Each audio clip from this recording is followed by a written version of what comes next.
happening, everybody? It's Sean with Reactions to the Classics. And today we have Kate Bush, Hounds of Love, brought to us by our patrons. Patron exclusive album, at least for a few months here. One in a poll, barely, but one in the poll. So don't have any Kate Bush up. And the album is behind me. It's always weird because on the camera it's opposite. So Trey thinks highly of this album.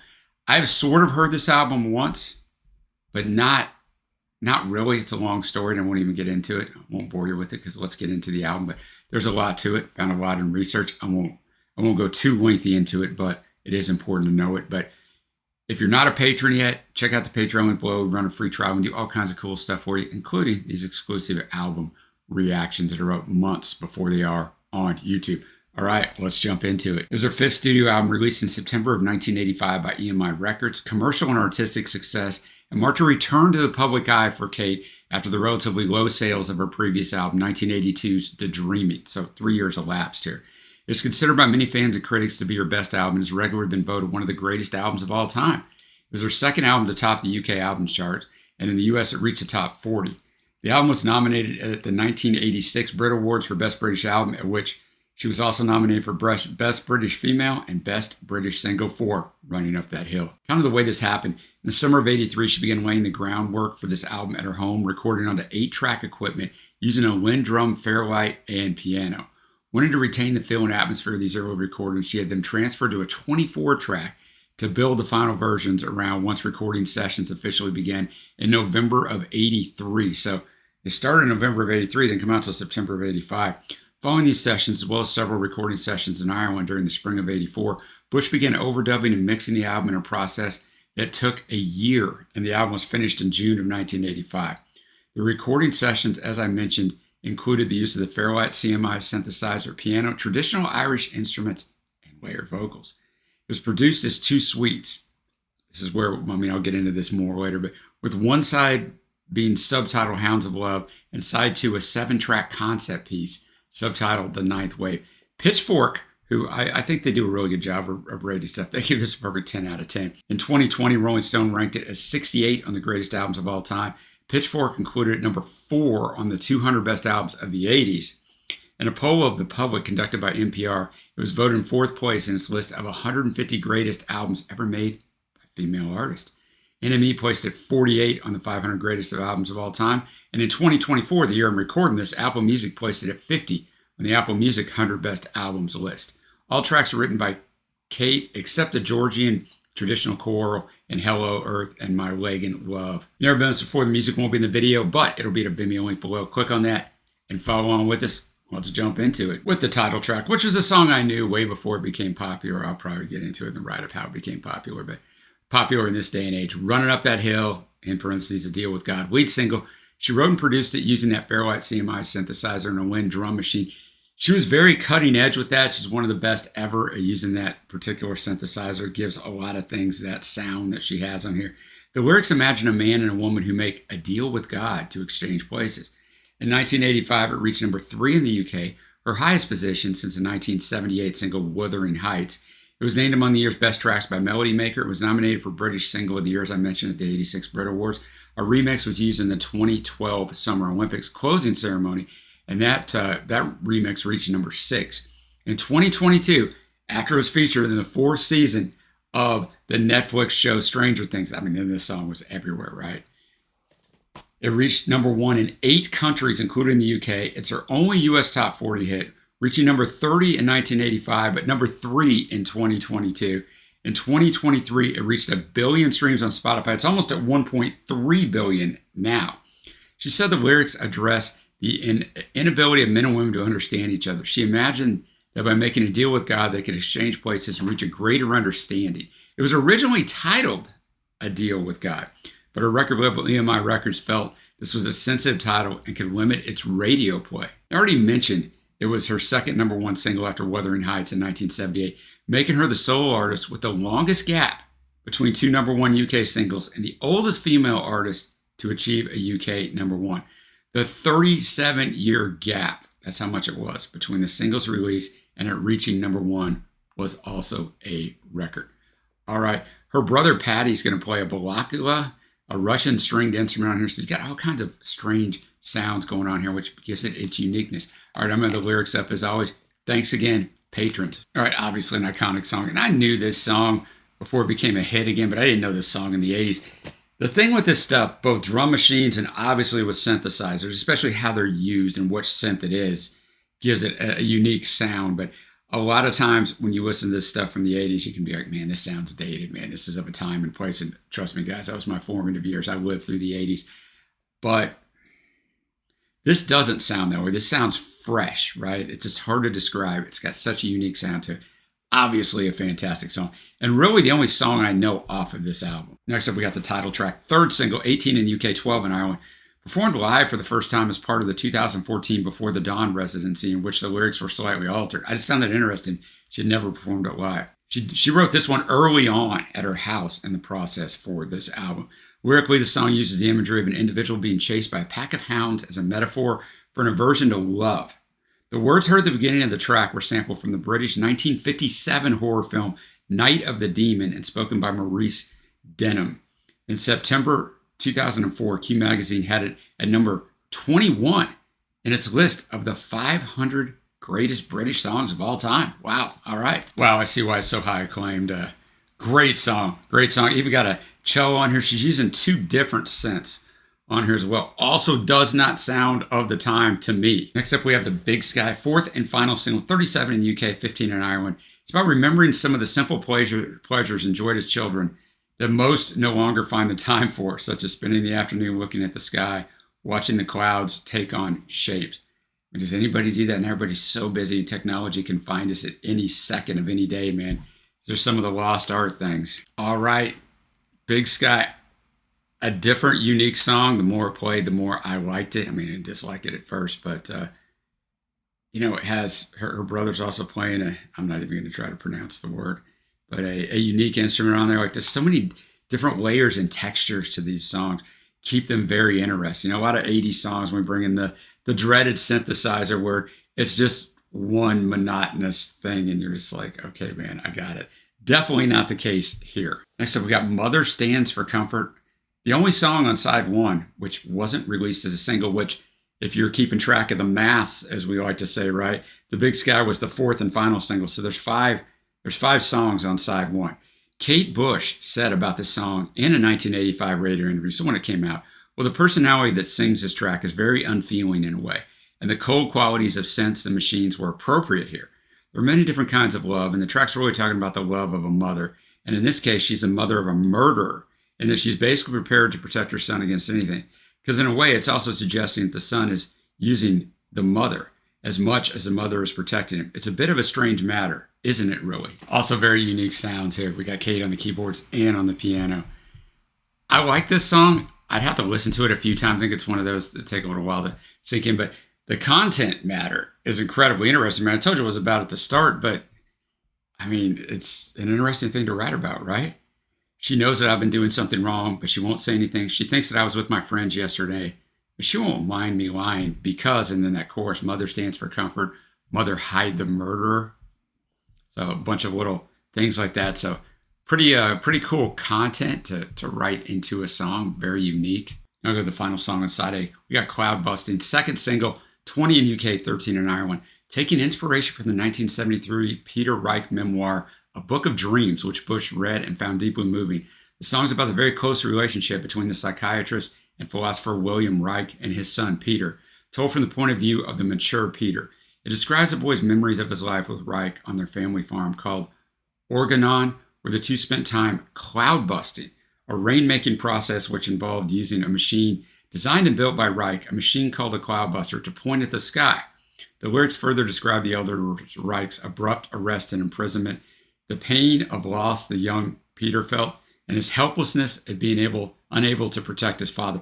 You can research this. It's all out there on Google. It's a quite interesting story. All right, Cloudbursting. As the story unfolds, I think the instrumentation and arrangement does a fantastic job of building the drama and the angst in it. I mean, that's what stood out on that song for me. And you've obviously got great strings provided by the Medici String Sextet, Dave Wasson on string arrangements. You got 4 people on backing vocals. It's more of a grand song, but super enjoyed it. And now we get to side 2, entitled The Ninth Wave. Kate says it was very different for me working conceptually across half an hour's worth of music rather than 5 minutes optimum in a song. It's very interesting, but more demanding. The whole was changed by anything you did to one part of the concept. Once the piece was in context with what was happening before and after it, it would change its nature dramatically. It was important that the whole side kept a sense of flow and yet kept the interest and kept building and ebbing in the right places. End quote. She plays a sailor, so it's important to understand this as this unfolds. She plays a sailor who finds herself shipwrecked and alone.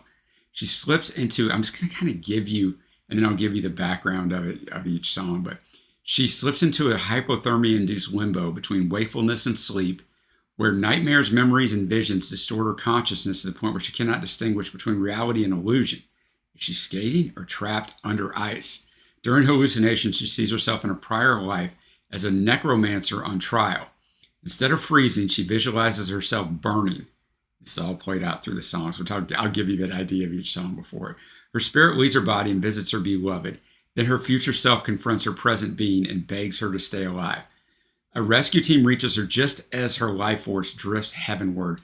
But in the concluding track, which is called The Morning Fog, flesh and spirit reunite, and she vows to tell her family how much she loves him.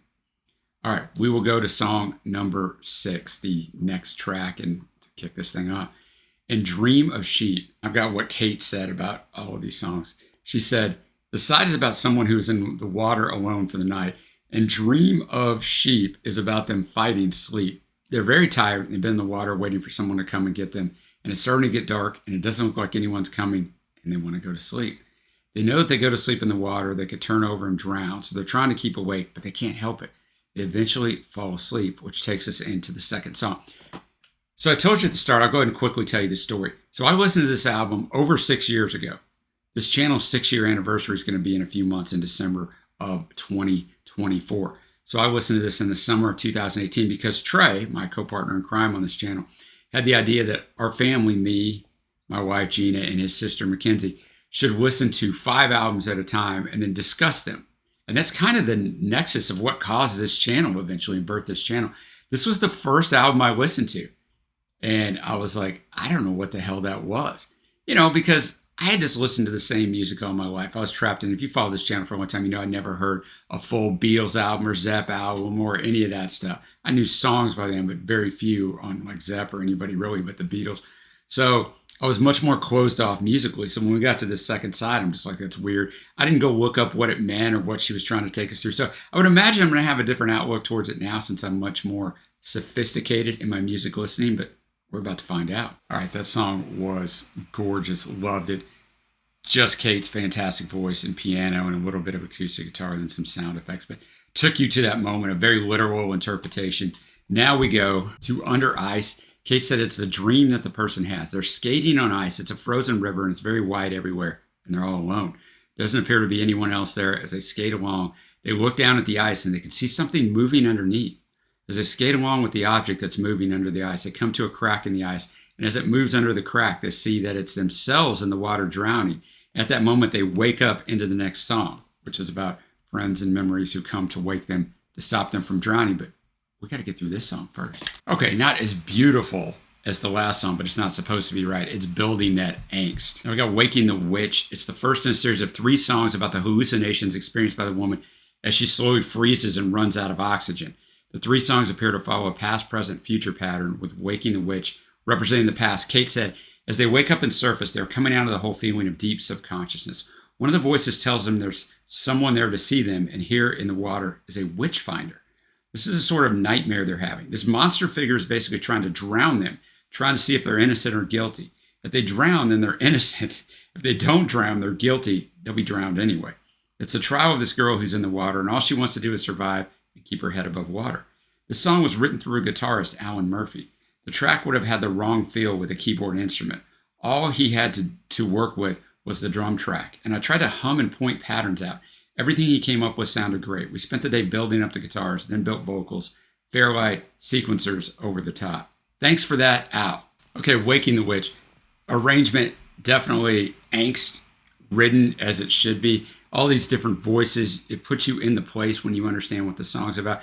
But imagine me when I didn't understand what this album was about and I'm just hearing this weird stuff going, what is going on? Now we come up to Watching You Without Me. Kate said it's about how she wants to go home. That's really the thing she wants most, just to be in the cozy atmosphere of her belongings all around her and the security of those four walls and the firm ground and be with the one that she loves. She finds that she's there in spirit and there's her loved one sitting in a chair by the fire. But she hadn't conceived the idea that she wouldn't actually be there in real terms. She's not real. Although she can see her man, he can't see her. She can't communicate with him in any way. It's more of a nightmare than anything so far because this is the closest she's been to any kind of comfort. And yet, it's the furthest away. Kind of like a Scrooge thing as we approach the holidays. Watching You Without Me. So a more pleasant arrangement, right? Not so manic until we get further into the song. And then her realizing they can't hear her and those sorts of things.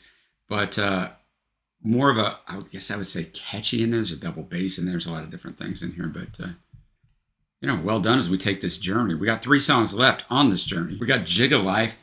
Kate says this is about the future self who comes to her rescue, basically. She says, look, I'm the next part of your life. And if I'm going to survive and enjoy the things that I've enjoyed, having my children, my happy home, and my husband, then you've got to keep it together. You've got to stay alive. You mustn't drown, or I will drown with you. It's the future begging her, pleading with her to let her, the future lady, live. In other words, fight, man. Fight. All right, Jig of Life. It's about what she said it was about, so I'm not going to go into the lyrics, but spoken word there at the end by John Carter Bush. So her dad, I don't know. Brother, another brother, I don't know.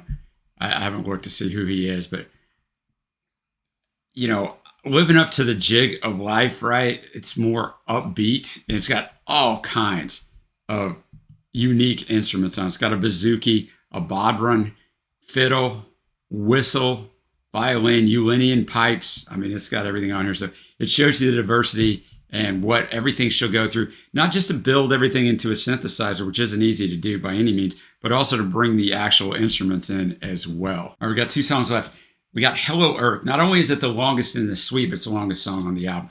This song comes as the last of the drowning woman's strength is leaving her. Although both the rescue team and her own subconscious are still attempting to reach her, she only hears them as very far off voices. She is withdrawn and feels disconnected from her body to such an extent that she seems to forget all about herself, seeing only earth and thinking of sleep.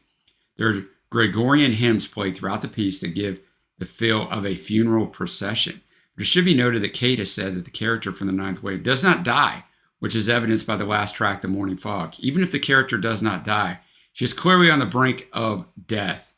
Now, I'll tell you what Kate had to say about it, but there's a lot of different thoughts on that. There's still tons of people who believe that she dies in this track.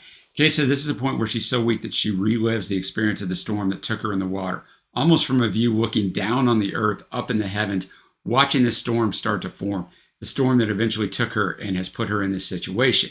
This track features orchestral arrangements by the great Michael Kamen. It was wonderful working with Michael. He's a very receptive person to work with, and the orchestral arrangements that he did for the tracks I felt were very atmospheric. It was wonderful for me to watch the layers of this song go on, one by one. It initially had to be written with the verses symbolizing the storm's gradual buildup, and the choruses having a great sense of space and atmosphere. And this I always hoped to be a male choir. When I first wrote this song, I was very much inspired by a male choir that I heard in a film, and the verses are a very different piece of music. It was all designed so as hopefully to link eventually with this male voice choir, which would take us to a very different place in the song. They really are meant to symbolize the great sense of loss, of weakness, and reaching a point where you can accept at last that everything can change. Quite the buildup. All right, Hello Earth, the most grand song of this suite, as you would expect for 6 minutes, and Michael Kamen involved, but really well done. Takes us through that journey. So a really good song, but we still got 1 song left, and it is the second shortest song on here. She stated that the character from the Ninth Wave does not die, but many fans have argued that she does. To them, this song is about reincarnation, rebirth, and the lessons retained from the previous life. So that's how they explain that. Kate said, this song is a symbol of light and hope. It's the end of the side, and if you ever have any control over endings, they should always, I feel, have some kind of light in there. This was originally written to a Linn drum machine. I wrote on the Fairlight an instrumental piece of music using a sample of an acoustic guitar. I then later wrote the song on top of this instrumental, building up the voices in layers. The piece I'd written on the Fairlight was transcribed by Dave Lawson for an acoustic guitar player, and I felt that really was one of the best people to play this was John Williams, a superb classical guitarist who I'd met on a couple occasions before when I was working at Abbey Road. This seemed like the perfect opportunity to ask him if he'd like to play on the track. We added Dell's fretless bass, Kevin on synth, and built up the backing vocals. Then Pat layered up Appalachian fiddles and Fujar. We kept the guide vocal as a master voice and mixed up the last track on the album. Look, that's a lot of like inside talk there, but I just want to let you know, like, even this 2.5-minute song, the amount of work and intricacy to it is amazing. She said many hours were spent on tiny vocal ideas that perhaps only last half a minute. Many hours went on writing lyrics, one of the most difficult parts in the process for me, and that it's so time-consuming and so frustrating. And it just always seems to take far too long for something that seems as though it should come so naturally.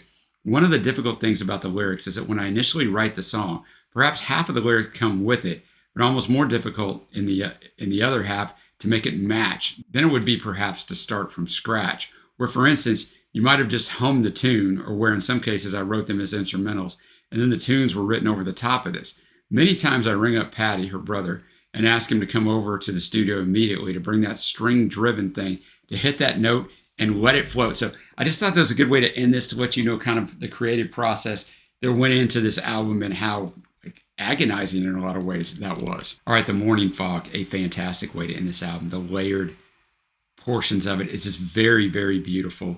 I see where the people in the reincarnation get it. Verse 2, I'm falling like a stone, like a storm, being born again into the sweet morning fog. Then you get the refrain, do you know what? I love you better now. And then the last verse of the entire side of this entire journey is, I'm falling and I'd love to hold you now. I'll kiss the ground. I'll kiss my mother. I'll kiss my father. I'll tell my loved ones. I'll tell my brothers how much I love them. So a great way to finish the story out. But also, I think any of us who have fought, some sort of difficult disease, or maybe, had some testing and when is this going to be the worst case scenario, and then you don't have it, or any sort of event like that, you appreciate the things you have that much more, at least for the moment and for a little while. It's hard to keep that appreciation, right? But I think this song really does a good job of encompassing that. All right, now we'll go to my favorite tracks. Honorable mentions, the last song, The Morning Fog and The Big Sky. Faves. From the second side, I'm going to go with And Dream of Sheep. That first song that started the suite out was fantastic. And Hello Earth, that grand, next to the last track, that 6-minute offering. Faves, it's not like this is other faves on side one. Cloudbusting, Hounds of Love, and Running Up That Hill. Not like this is a big surprise. Now we go to my overall score. Now I'm going to tell you, in the history of this channel, I have no idea how many albums I've reviewed and reacted to. It's a bunch. We have over 3,000 videos. A lot of those are song battles and song reactions and top 10s and different stuff like that. But there's also a ton of albums in there. Very seldom on an album do I kind of go, I don't really know how to grade this. It's probably only happened a handful of times. You guys, you'll see on song battles, I'm not sure which song to go with. But albums, I usually have a great feel for it. This one's a tough one because it's one of the most unique albums I've ever reacted to. There's 12 songs.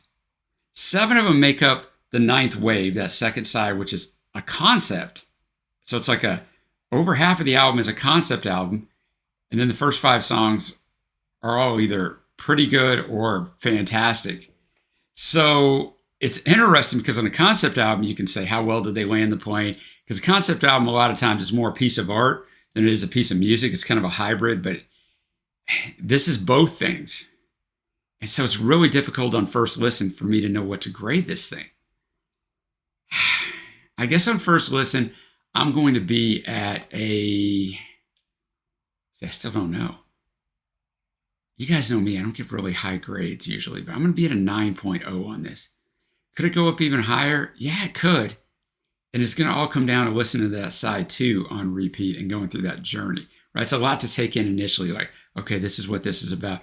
I'd like to listen to it kind of in a dark room and just listen to what that part of that story unfold, tracks 6 through 12. I'll be at a 9.0, but love to know what you guys think of this album down below in the comments. Thanks to the patrons for voting this. Remember, every single month we vote on an exclusive reaction for the channel.